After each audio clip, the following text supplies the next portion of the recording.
Hello and welcome to Benny's alternate universe. Sorry, my stereo was too loud. I am here. How's that? Pow, here I am. Hello and welcome to Benny's alternate universe. I am your host, Benny. This is a place where we get together, we talk about tapes, talk about weather patterns, hawks and falcons of the valley, and what have you. I finished reading the story of Chairman Mao a couple days ago, and boy, what a piece of work. Chairman Mao sucks. We don't love Chairman Mao.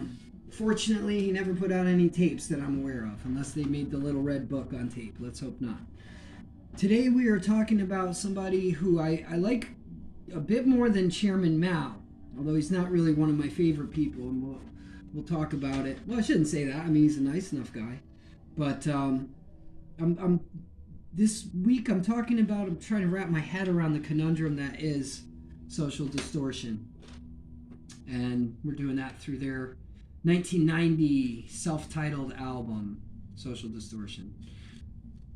Let me say, first of all, well, let's have a little background on Social Distortion. They're, I think, definitely from California somewhere. Seems like probably Hollywood. They recorded this in North Hollywood. They're guys who look like this. If you can, this kind of style. I mean, this was 1990, so it was pre-grunge. I would call them sort of rockabilly. Is there a thing called punkabilly? They're not rockabilly exactly, but to me, they're not really punk rock exactly. Just their sound is super traditional.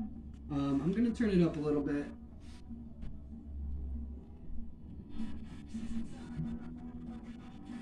So to me, Social Distortion and Mike Ness, who's the singer guitarist, and he's the guy with the look.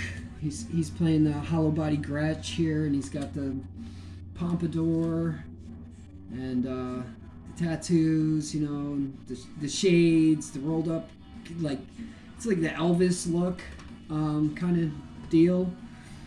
To me, Social Distortion is closer to country music than what I call punk music. Everything about this album, in terms of performance, is incredibly basic and predictable, but that's not necessarily a bad thing. Somehow that's working for them. Mike Ness, the voice of Mike Ness is kind of what's the word I'm looking for when it's harsh, raspy. It's kind of raspy yet nasally at the same time, which is weird. And his lyrics are just like this. Everything with Mike Ness is like woe is me, or doomed romance, or like greaser boys. Like, it's so incredibly predictable, but it sets a mood that is actually really cool. And I know it seems like I'm very anti Social Distortion, but I'm not at all. I really like this album a lot. There's so many great songs on here, but I think they can kind of sum it up better than I can with the lyrics of their song Sick Boy. And he repeats this phrase Sick Boy like 16 times, so I'm not going to repeat it every time, but he says Sick Boy in his faded blue jeans, black leather jacket seen. He's always in trouble with the law, don't you know? He carries a switchblade knife. He likes to get into fights. He'll go drinking with the boys all night long. He rides a big motorbike, combs his hair up just right. He has tattoos up and down his arms, don't you know? He's got a girl wrapped around his arm with his street-like charm. I thought street-wise might be a better way of putting it, but he'll make love to her all night long, don't you know?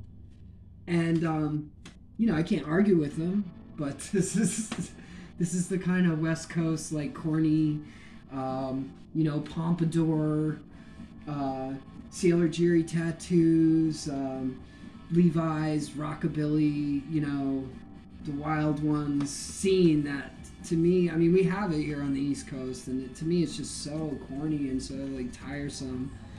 But having said that, a lot of these songs are really great. I mean, really, all of them. Pretty much all of them. So Far Away, Let It Be Me. Story of My Life is so incredibly traditional to record. Just literally the story of his life. A lot of the lines don't even rhyme. Sick Boys that you just heard, and again, that's kind of like a bebopper rocker. He does a cover of Johnny Cash on here, Ring of Fire, which is very appropriate. Is it a great cover? I don't know. It sounds exactly like Social Distortion. It sounds like open chord guitars, drums that are keeping the beat with the occasional flourish, really nothing to take note of, and Mike Ness's vocals. This is a fun album. It's a bopper. The songs are just fiendishly catchy. They're incredibly catchy, and the lyrics are very relatable if they are predictable. So Far Away, he's having a hard time with his broken dreams. Let It Be Me is doomed love. Story of My Life is how he's a loser. Born loser, but he's gonna win by strumming guitar and being an outlaw. Sick Boys, Ball and Chain is about his suffering. Could Have Been Me is about his suffering. She's a Knockout is about some dame with great gams, Rockabilly Kitten or something. Place in My Heart's another doom love, and or dead love maybe, and then Drug Train. So the production is fine. I'd say it's actually very good for this kind of music. The guitars are nice tone, vocals up front where you would expect them to be, drums sound good, bass sounds good. I mean, this is an album where on the liner notes you might see something like, thanks to Eric Von Jailhouse Blues Herzen for blowing harp on Drug Train. It's like, I would have maybe expected to see Eric Von Herzen played harmonica on Drug Train. Not thanks for blowing the harp, Mr. Jailhouse Blues, but that's how they're living. Good for them. I salute them. I like to take a trip out to sunny Southern California sometimes when I'm in the bitter cold of Connecticut and rock out with Social Distortion, but I suppose they were very influential because I know there's a lot of rockabilly bands. This style is so rooted in tradition, much more so than being forward thinking, that I really don't consider it very punk rock. It's a throwback. It's an intentional throwback. It's one way to live your life. I never really got that, like, we're 50s people thing. But hey, again, more power to you. Love to Mike Ness.